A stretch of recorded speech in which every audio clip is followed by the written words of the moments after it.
Primeiro, é a importância de vir para a igreja com a Bíblia. Escute aqui o que eu vou lhe dizer. Se você veio sem Bíblia hoje para a igreja, você está 100% perdoado. Mas preste atenção no que eu vou te dizer. Eu tenho a minha no celular, faço pesquisa, minha memória já não é mais a mesma coisa. Venho olhar aquele texto bíblico que eu esqueço, faço a pesquisa, encontro e tal. Mas eu faço questão de andar com a minha Bíblia física, essa aqui, que eu tenho aqui. Por quê, pastor? Porque eu raciocino assim. Eu estou indo para a igreja, sem Bíblia na mão. Alguém me vê passando, imagina para onde eu vou? Não. Mas se me vê com a Bíblia na mão, o que é que ele pensa? Esse moço aí é um crente, cristão, está indo para a igreja. Aí você diz assim, pastor, mas tem gente que anda com a Bíblia na mão que não é crente de verdade. Eu sei que é assim. Tem gente que pega a Bíblia, vem para a igreja e não é crente de verdade e vem com ela. Mas eu penso, eu acho que eu estou numa geração que, não sei se eu estou ultrapassado, acho que não. Eu estou numa geração que o crente de verdade deveria andar com a Bíblia na mão. Pelo menos para ir à igreja. Qual o melhor lugar coletivo para a gente estudar a Bíblia? A igreja. Aí o raciocínio. Meu raciocínio é assim. Se o melhor lugar coletivo para estudar a Bíblia é na igreja e eu não levo a Bíblia para a igreja, pergunto, levo para onde? Não, fala sério. Se o melhor lugar coletivo para estudarmos a Bíblia é na igreja e eu não levo a Bíblia para a igreja, eu levo para a faculdade? Eu levo para o trabalho? Levo para onde? Lugar nenhum. Então eu te peço, faço um apelo aqui a esta geração que está aqui nesta igreja. Em nome de Jesus, ande com a sua Bíblia. Você sabia que teve gente que morreu para esse livro estar aqui na nossa mão? Teve gente que foi preso, condenado pelos poderes religiosos e políticos deste mundo, para esse livro estar na minha mão e na sua mão. Outra coisa, para estar aqui na minha mão e na sua mão, não foi tão fácil assim. Aconteceram pelo menos 3 processos, e eu quero a colaboração de vocês aqui, tá? Primeiro processo, para a Bíblia chegar até mim e você, o primeiro processo foi revelação. Deus se revelou. E quando eu imagino Deus se revelando, eu me lembro de 2 patriarcas bem famosos do Antigo Testamento, que a Bíblia deixa claro que Deus, se revelou para eles. Abraão e Moisés. Deus sempre falava com eles e eles falavam com o povo aquilo que Deus havia falado com eles. Mas vocês devem lembrar daquela brincadeira que a gente fazia de telefone sem fio, sim? Como é a brincadeira de telefone sem fio? A gente conta para o primeiro aqui, aí o primeiro conta para o outro. Quando chega no último, como é que está a história? Completamente distorcida e diferente. Aí Deus, na sua sabedoria, ele usou esse primeiro método, ele se revelou.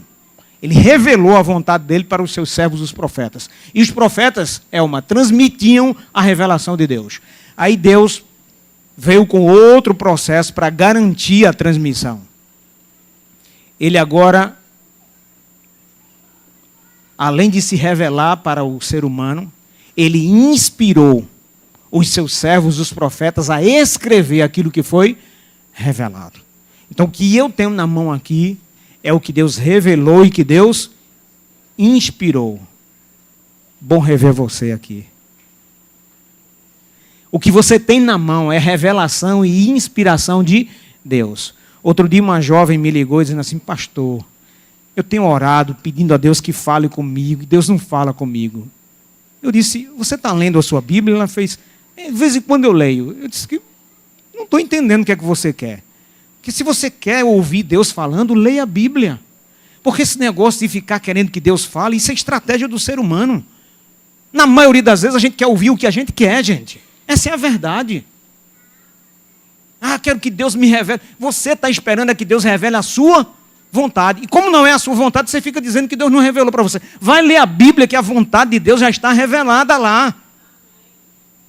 Então qual foi o primeiro processo? Revelação. Segundo processo, tudo que está escrito aqui foi inspirado. Quer saber o que é que Deus quer de você? Lê a Bíblia. E o terceiro e último processo que precisa acontecer é a iluminação.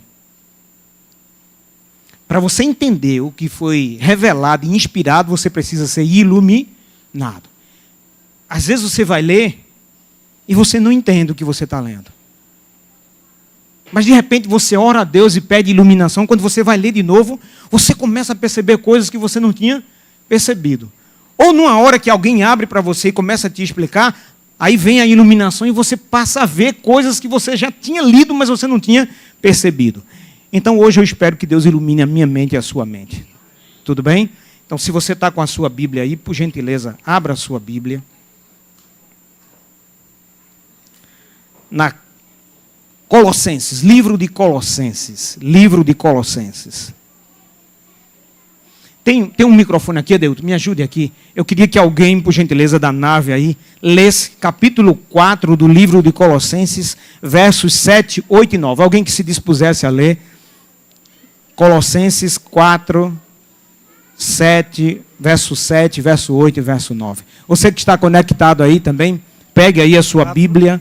Colossenses capítulo 4, versos 7, 8 e 9. Tíquico, irmão amado e fiel ministro, e conserva no Senhor, vos fará saber o meu estado, o qual vos enviei para o mesmo fim, para que saiba do vosso estado e console o vosso coração. Juntamente com Onésimo, amado e fiel irmão, que é dos vossos, eles vos farão saber tudo o que por aqui se passa. Obrigado, Rubens. Eu me interesso mais aqui pelo verso 9. Eu vou ler na minha versão aqui, você acompanhe. Em sua companhia, vos envio quem? Onésimo, fiel e amado irmão, que é do vosso meio. Eles vos farão saber tudo o que por aqui ocorre. Não sei se você sabe, mas no passado a composição do Novo Testamento não era bem essa aqui que a gente tem. Mateus, Marcos, Lucas, João e aí vai. Era um pouquinho diferente. Por exemplo, havia um bloco que era chamado de cartas da prisão. Era assim que era selecionado, Kleber. Cartas da prisão. Por que elas eram chamadas assim? Porque foram escritas pelo apóstolo Paulo quando ele estava preso. A prisão de Paulo era uma prisão domiciliar. Se fosse hoje, ele ia usar aquele negócio no pé. Tornozeleira. E de lá da prisão, ele escreveu 4 cartas. Eu gosto de anotar aqui na minha Bíblia, a caneta mesmo, eu tenho anotado aqui quais são as 4 cartas que Paulo escreveu lá da prisão domiciliar. Primeira carta foi Efésios. Se você quiser anotar aí, depois você dá uma conferida. A segunda foi essa que lemos agora, Colossenses. A terceira foi Filipenses. E a quarta é a que nós vamos nos deter hoje, Filemon. Que ele escreveu diretamente para uma pessoa chamada Filemon, Elma. E eu quero já convidar você a ir ao livro de Filemon. Para você achar o livro de Filemon é fácil, é só você achar Hebreus. Se você achar Hebreus, você já achou Filemon. Ok? Abre tua Bíblia aí agora em Filemon. Enquanto você abre aí em Filemon, deixa eu dizer uma coisa aqui para vocês. Estou no distrito de Camaragibe, são 10 igrejas lá. Eles não são privilegiados como vocês, viu? Tem um pastor só para 2 igrejas. Lá é um pastor para 10. Então eu prego um sábado na central do distrito, no mês, e 3 sábados eu coloco 3 igrejas, no outro mais 3, no outro mais 3. Tem igreja que eu só vou lá de 4 em 4 meses. Coitado dos irmãos, né? Mas eu me lembro que um dia desses eu estava me preparando para pregar na central. Estava sentado na frente e o ancião chegou para mim e disse assim: pastor, depois dessa música aí o senhor sobe para pregar. Eu disse: está certo, meu querido. Eu ouvindo a música, sentadinho lá, quietinho, e daqui a pouco, na metade da música, deu um branco na minha mente. Um branco. Vocês lembram que eu tive uns piripacos aí uns dias desses? E o doutor Bolivar já tinha dito para mim: pastor, se o senhor tiver mais uma vez, vai afetar a sua memória. E afetou mesmo. Eu estava lá sentado, daqui a pouco deu um branco na minha mente, eu não lembrava de nenhum texto bíblico, não lembrava o que eu ia pregar, não lembrava de mais nada. Aí chamei o ancião e disse, você pode colocar mais uma música aí, depois dessa, que eu preciso ir aqui resolver um negócio. Ele disse, está certo, pastor.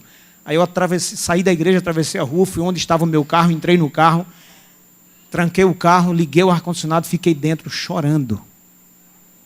Meu Deus, o que é que eu vou fazer agora? Vou chegar para um ancião e dizer, tu vai ter que pregar aí, porque eu não lembro de nada. Não sabia nenhum texto bíblico, nada, zerou minha mente. E os irmãos esperam o pastor pregar, todo mundo sabe que eu estou na escala. Chorei, gente. Aí eu disse assim, eu vou me levantar, vou voltar para a igreja. Daqui para eu chegar lá na igreja do Senhor, coloco alguma coisa na minha mente. Quando eu ia atravessando a rua, vinha um carro, eu acelerei o passo. Quando eu pisei do outro lado da calçada, uma luz acendeu. Não era um sermão que eu tinha preparado, era outro que veio na mente. E preguei a mensagem naquele sábado. Quando eu terminei, costumo ir para a porta me despedir das pessoas. Aí um rapaz, que eu nunca tinha visto antes, ele é de outro local, estava na igreja naquele dia, ele apertou minha mão e disse assim, pastor, eu frequento há um bom tempo a igreja, mas eu nunca atendi um apelo. Sempre fiquei na minha. Os pastores faziam um apelo, eu fiquei na minha. E hoje eu não resisti ao apelo. A mensagem tocou no meu coração profundamente. Aí eu comecei a chorar. Eu acho que ele pensou que eu estava chorando porque ele estava simplesmente dizendo que tocou a mensagem. Ele não sabia o que tinha acontecido comigo. E eu entendi aquela frase que eu repito sempre. Há certas coisas na vida que elas têm que acontecer, porque se elas não acontecerem, outras... Hoje tinha que ser o batismo do Mateus, para que acontecesse o batismo do pai e da mãe. Sabe que você não está aqui hoje por acaso? Na agenda de Deus você deveria estar aqui hoje. E você vai entender por quê. Tudo bem? Vamos lá? Abra sua Bíblia aí então no livro de Filemão. Deixe aberto, vamos fazer mais uma oração. Deus amado, a sua palavra está aberta, mas nós também queremos abrir o nosso coração e a nossa mente. Pai, eu quero lhe fazer 3 pedidos especiais que venho fazendo insistentemente em minhas orações. Transforme a sua palavra em uma semente, a semente do Evangelho eterno. Transforme o meu coração, o nosso coração aqui em solo, mas um solo fértil. E terceiro e último lugar, eu te peço que lance a semente do Evangelho no solo do nosso coração e o agoe com a chuva serôdia, a chuva do Espírito Santo, de forma que essa semente ela germine, cresça e produza frutos para a tua honra e a tua glória. Eu te peço que seja assim, mas peço em nome de Jesus. Amém. Começa dizendo assim, Paulo, prisioneiro de Cristo Jesus, e o irmão Timóteo, ao amado Filemão, também nosso colaborador. Pergunto aqui a vocês, Paulo está escrevendo uma carta, mas junto de Paulo tem uma pessoa. Quem é que está junto de Paulo aí? Quem é o outro que está com Paulo? Timóteo. É uma suposição minha, você não é obrigado a raciocinar como eu, tudo bem? Se você tiver outro raciocínio, eu vou respeitar. Vocês lembram que quando Paulo se encontrou com Jesus no caminho de Damasco, o que aconteceu com a visão de Paulo? Você lembra? O que aconteceu? Ele cegou, ficou alguns dias, cerca de 3 dias sem enxergar. A maioria dos teólogos concordam que mesmo depois que ele voltou a enxergar, a sua visão não voltou 100%. Lembrem que aqui, quando Paulo está escrevendo essa carta a Filemão, Paulo já está com a idade um pouco avançada. Isso dificulta ainda mais a visão. A maioria dos teólogos concordam que não é Paulo que está escrevendo. Paulo está ditando e Timóteo está escrevendo. Deu para entender isso? Por que isso é importante? Porque vai haver um momento nessa carta, você vai ler comigo aqui, que Paulo vai dizer para Timóteo, olha, essa parte aí eu quero escrever. Eu quero que fique claro que sou eu que estou dizendo isso aqui. E ele toma a pena e ele começa a escrever. Então ele está assessorado por Timóteo. E a carta, ele está dirigindo a uma pessoa essa carta. A quem é que Paulo está dirigindo essa carta? no texto que a gente leu, lá em Colossenses, você viu um nome no verso 9 que eu enfatizei aqui. Qual é o nome?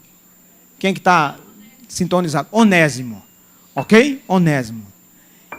Só para a gente ganhar tempo aqui. Quem é Onésimo? Quem lembra quem é Onésimo? Ele era um escravo. Você sabia que naquela época havia escravatura. E os homens que tinham propriedades tinham escravos à sua disposição. Você lembra o que é que acontecia com um escravo quando ele desobedecia? Ele apanhava. Ele levava 39 chicotadas mais uma. Era assim que se dizia, para não dizer 40, doutor Aldicler. Era 39 chibatadas mais uma. Mas se ele fugisse, veja, se ele desobedecesse, ele era chicoteado. Mas se ele desobedecesse, a senhora sabe qual era a punição? Se ele fugisse, a morte. Quando ele fosse encontrado, era a morte, para que nenhum outro escravo inventasse de fazer a mesma coisa. Aí, Paulo agora chama Timóteo e diz: Timóteo, senta aqui comigo que eu vou escrever uma carta para Filemon. E o assunto dessa carta é um moço chamado Onésimo. Leda, preste atenção no que eu vou dizer para você. Eu estou usando você, mas é para todos nós aqui, tudo bem? Essa carta, se você lê essa carta com o olhar do grande conflito, essa carta não é simplesmente para Filemon. Essa carta não fala simplesmente de Onésimo.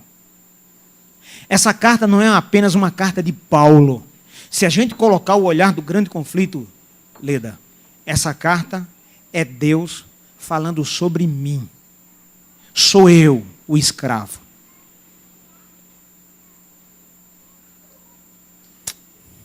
A Bíblia diz que todos nós somos escravos de quê?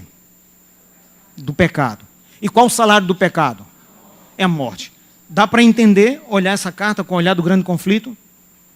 O que é que Onésimo era? Um escravo. Quantos pecadores tem aqui nessa igreja hoje? Todos. A Bíblia diz que todos pecaram. Então, se a Bíblia diz que todos os pecadores são escravos do pecado, quantos escravos do pecado tem aqui hoje? Todos somos escravos do pecado. E o que é que Deus tenciona fazer com todo o que é escravo do pecado? Libertá-lo. É sobre essa perspectiva que a gente precisa ler essa carta de Paulo a Filemon. Ok, aí Paulo agora vai descrever quem é Filemon. Ok? Paulo vai descrever quem é Filemon. Quem tem filhos aqui? Filhos. Quando o teu filho quer pedir uma coisa, você já percebeu que na maioria das vezes eles chegam labiando a gente? Já percebeu ou não? Eles vão pedir uma coisa, aí eles começam, vou pedir aqui, vó, aí tá, depois faz o golpe, pede. Pai, mãe, filho é assim, eles têm uma estratégia de pedir aos pais. E geralmente eles vêm elogiando, depois eles dão um golpe. Aí veja o golpe que Paulo vai dar em Filemon. Paulo começa aqui no verso 4. Olha Paulo falando sobre Filemon. Dou graças ao meu Deus, lembrando-me sempre de ti nas minhas orações. Estando ciente do teu amor e da fé que tens para com o Senhor Jesus, e todos, vocês estão percebendo a linguagem de Paulo aqui? Passando conforto no coração dele, é porque Paulo vai pedir uma coisa grande, difícil. Vocês captaram aí, não? Eu preciso que vocês sigam conectados aqui para vocês entenderem, senão vocês não vão entender. Aí Paulo continua, verso 5. Estando ciente de teu amor e da fé que tens para com o Senhor Jesus e todos os santos, para que a comunhão da tua fé se torne eficiente no pleno conhecimento de todo o bem que há em nós para com Cristo. Pois, irmão, tive grande alegria e conforto no teu amor, porquanto o coração dos santos tem sido reanimado por teu intermédio. O que é que Paulo está fazendo aqui com Filemon? Preparando o coração dele para fazer um pedido, igual os filhos fazem com a gente.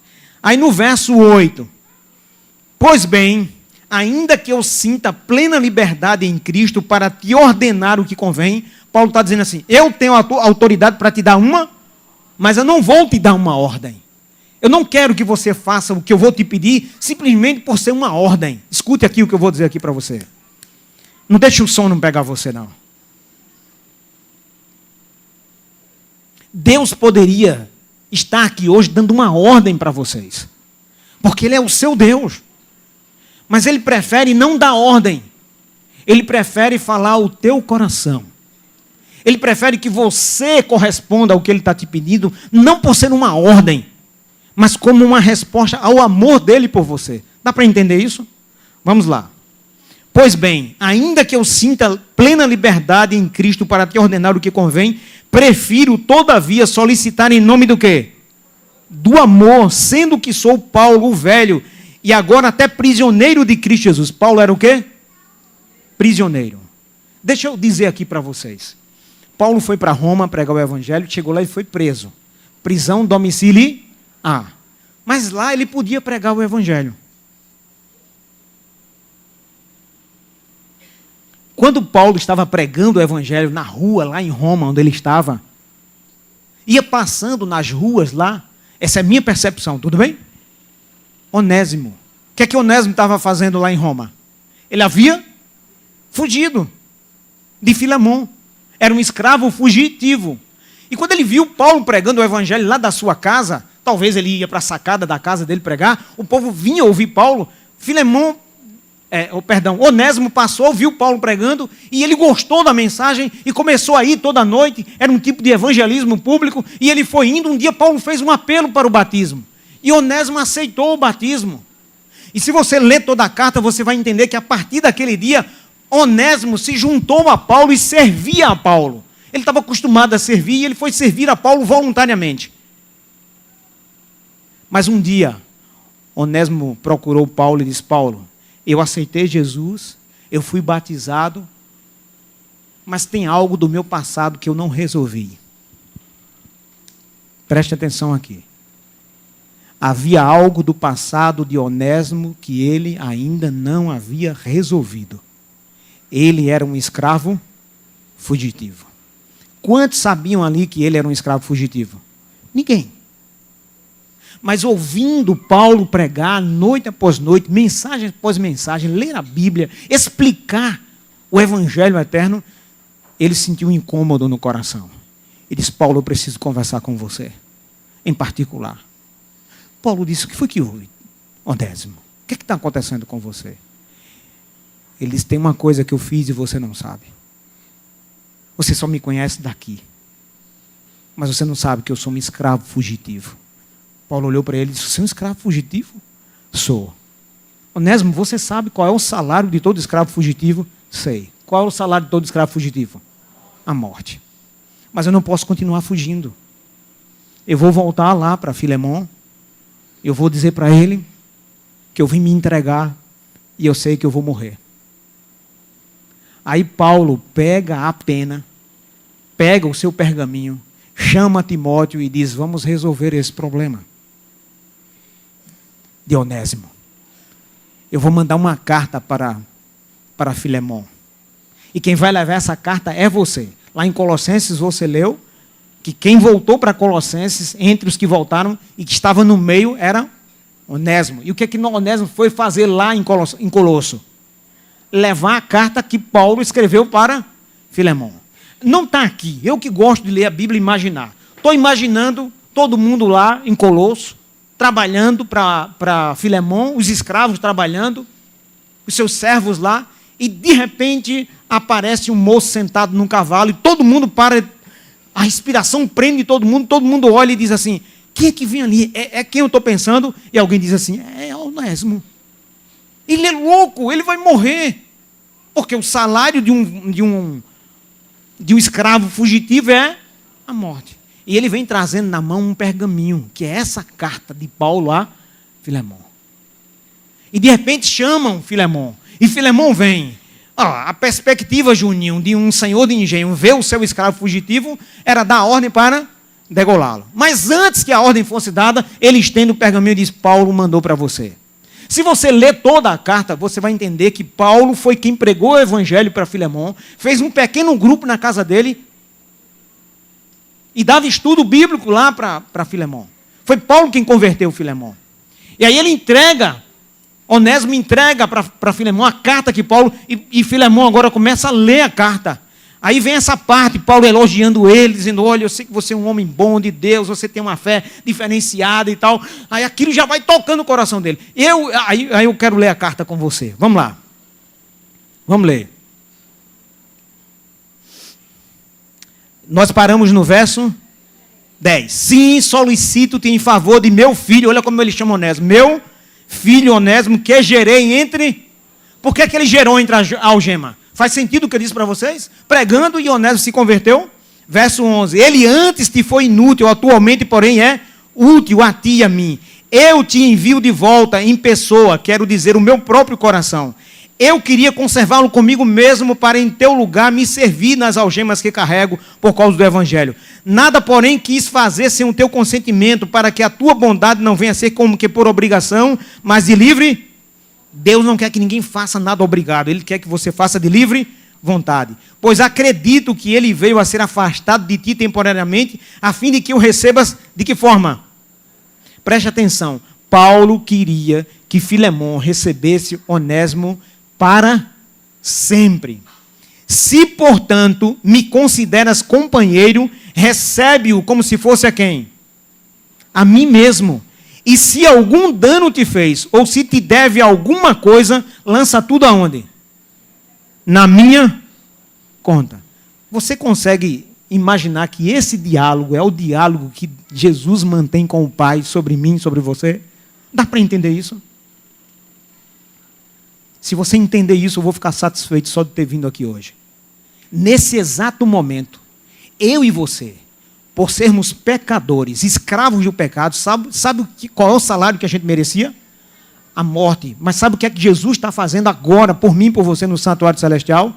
Dizendo ao Pai assim, olha, aquele pastor é de mim. Eu estou aqui para interceder por ele. Aí no verso 16, diz assim, ó.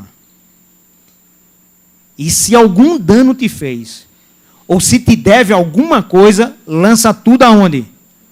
Em minha conta. Aí o verso 19.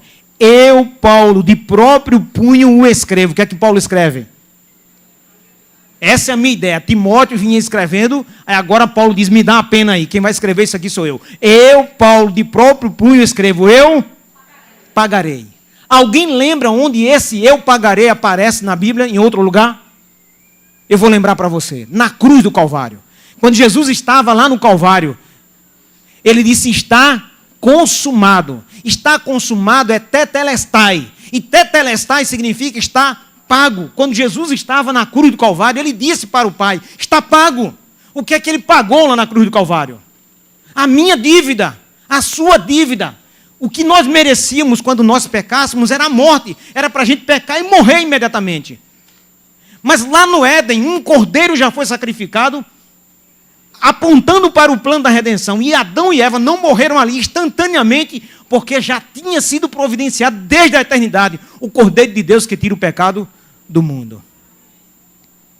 Aí o verso continua dizendo assim, verso 20. Sim, irmão, que eu receba de ti no Senhor este benefício. Reanima-me o coração. Certo como estou de tua obediência, eu te escrevo, sabendo que farás mais do que estou pedindo, e ao mesmo tempo preparas-me também uma pousada, pois espero que por vossas orações vos serei restituído. E aí ele vem dizendo a saudação de outras pessoas. Bom, eu estou terminando aqui, e eu queria a compreensão de vocês agora, só mais uns 5 minutinhos. Preste atenção no que eu vou te dizer aqui. Eu quero começar a falar aqui com os adventistas. Quem é adventista batizado aqui? Vamos fazer assim, só para eu ter uma visão geral. Fique em pé, todo mundo, todo mundo, todo mundo. Fique em pé, todo mundo. Senta quem é adventista batizado. Senta quem é adventista batizado. Só para eu ver quem não é adventista. Ok. Vocês são muito bem-vindos a esta igreja. Tudo bem? Podem sentar. Então, agora a minha fala é basicamente para quem é adventista como eu, há muito tempo. Minha fala é para vocês. Você reconhece que desde o dia que você foi batizado para cá, você tem dívidas com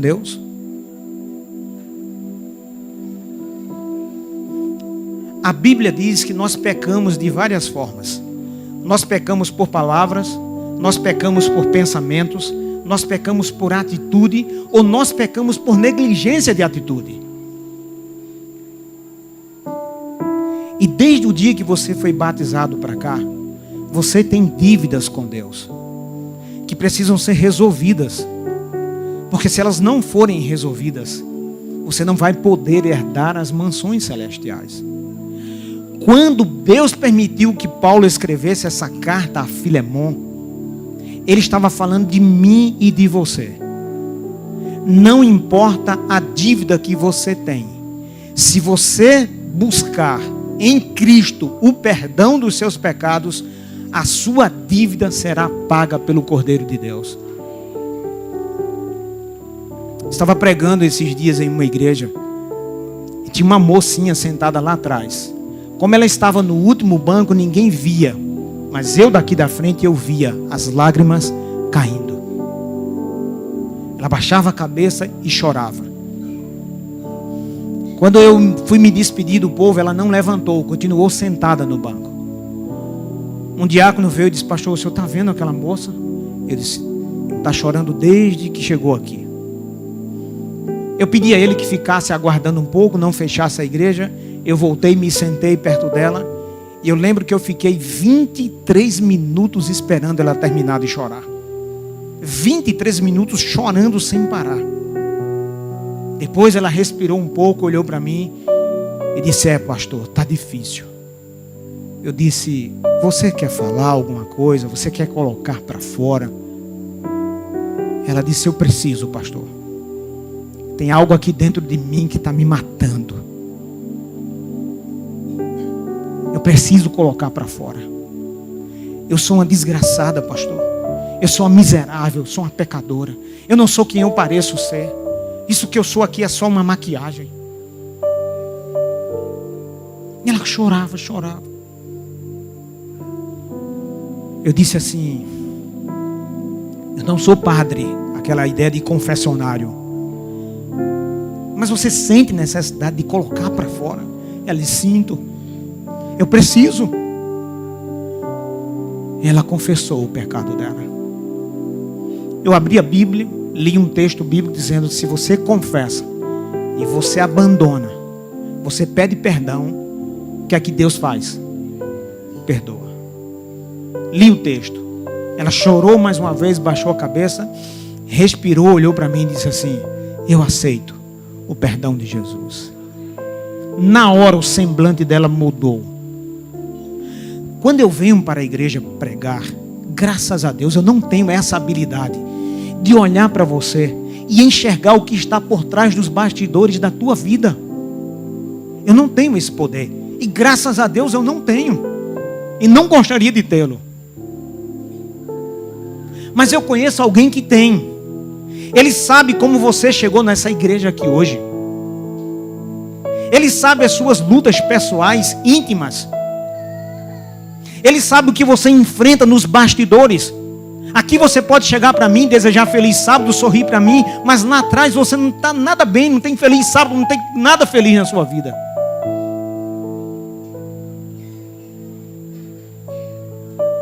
Mas ele pega a pena inspirada e escreve uma carta para o pai, e dizendo: pai, se o pastor Edmir te deve alguma coisa, eu pago. Amém? Eu pago. A minha pergunta é simples. Tem alguém hoje aqui que se sente em dívida com Deus? Você sente que tem algo na sua vida que tem que mudar? Que não pode continuar mais do jeito que está? Jesus está voltando e você sabe que antes dele voltar você precisa ajustar isso em sua vida. Escuta, eu não vim aqui para condenar ninguém. Eu vim aqui para te desafiar. Porque o primeiro que precisa disso que eu estou dizendo aqui para vocês sou eu. Eu fui pregar numa igreja de uma irmã bem alto na frente de todo mundo, disse assim: pastor Edmir continua magrinho do mesmo jeito, né? Aí eu disse assim: não tirem onda comigo não, viu? Quem tirou onda com o pastor, a última vez que fez isso, as ursas pegaram. Aí ela fez assim: perdão, pastor. Aí eu disse para ela: irmã, eu continuo do mesmo jeito. Magro, pecador, miserável. É por isso que eu estou aqui, nessa igreja, eu disse para ela. Porque aqui eu sinto que aqui eu venho buscar o perdão de Deus.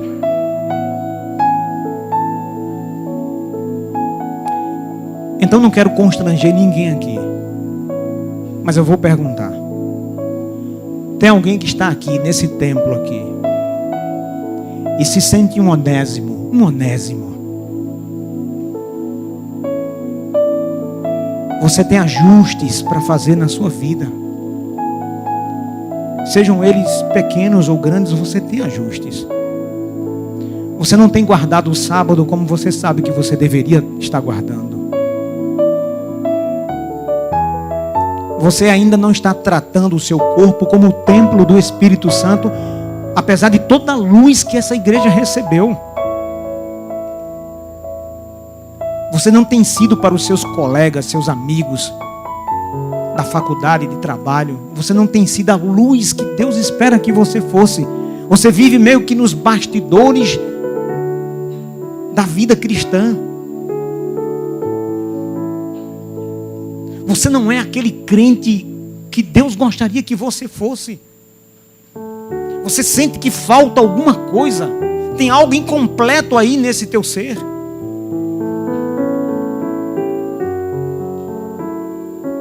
Mas como Onésimo fez, na minha hipótese, procurou Paulo e disse: Paulo, eu não posso continuar do jeito que eu estou. Aí Paulo disse: eu resolvo. Eu vou mandar uma carta para Filemon. Eu vou pedir a ele que a dívida que você tem com ele, ele lance para mim. Kleber, é percepção minha, tá? Percepção minha. Quando Filemon leu a carta, Filemon deve ter olhado para Onésimo. Ele jamais ia rejeitar um pedido de Paulo. Ele deve ter dito para Onésimo: Onésimo, a partir de hoje você é livre. A minha percepção continua que Onésimo deve ter olhado para Filemon e disse assim: não sou livre. A partir de hoje eu sou o seu escravo por livre e espontânea vontade minha. Vou te servir para o resto da minha vida. Você sabe que é isso que Deus espera de mim e de você? Você tem liberdade para você fazer o que você quiser da sua vida. Mas eu escolhi ser escravo dele. Eu quero fazer a vontade dele na minha vida. Tem alguém aqui que reconhece que tem ajuste na sua vida para você fazer? Quer sair daqui dessa igreja hoje perdoado, perdoada? Com a carta de Jesus escrevendo para o Pai, dizendo: Pai, se tem alguma dívida dessa pessoa aí, eu pago. Eu pago. Eu quero ver você em pé, porque eu quero orar. Mas não levante, porque o seu irmão vai levantar. Só levante se você reconhece que você tem dívidas com Deus. E que hoje você está pedindo a Deus que perdoe a sua dívida.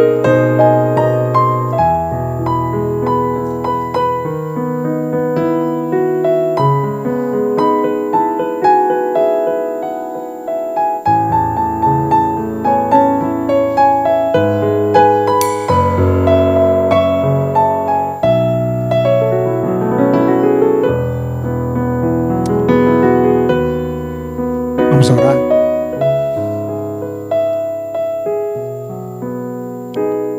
Pai, eu quero começar essa oração dando aos meus irmãos a oportunidade de no íntimo, de no coração deles, conversar com o Senhor.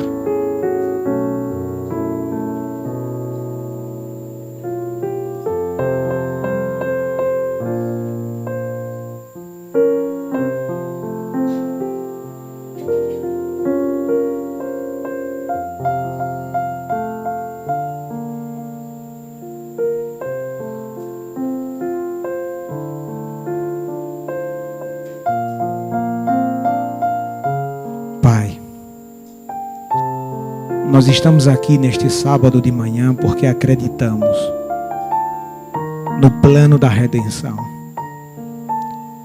Acreditamos que as nossas falhas, nossos pecados, quando confessamos e os abandonamos, o Senhor Jesus, Ele faz a mesma declaração que fez lá no Calvário: Tetelestai, está pago.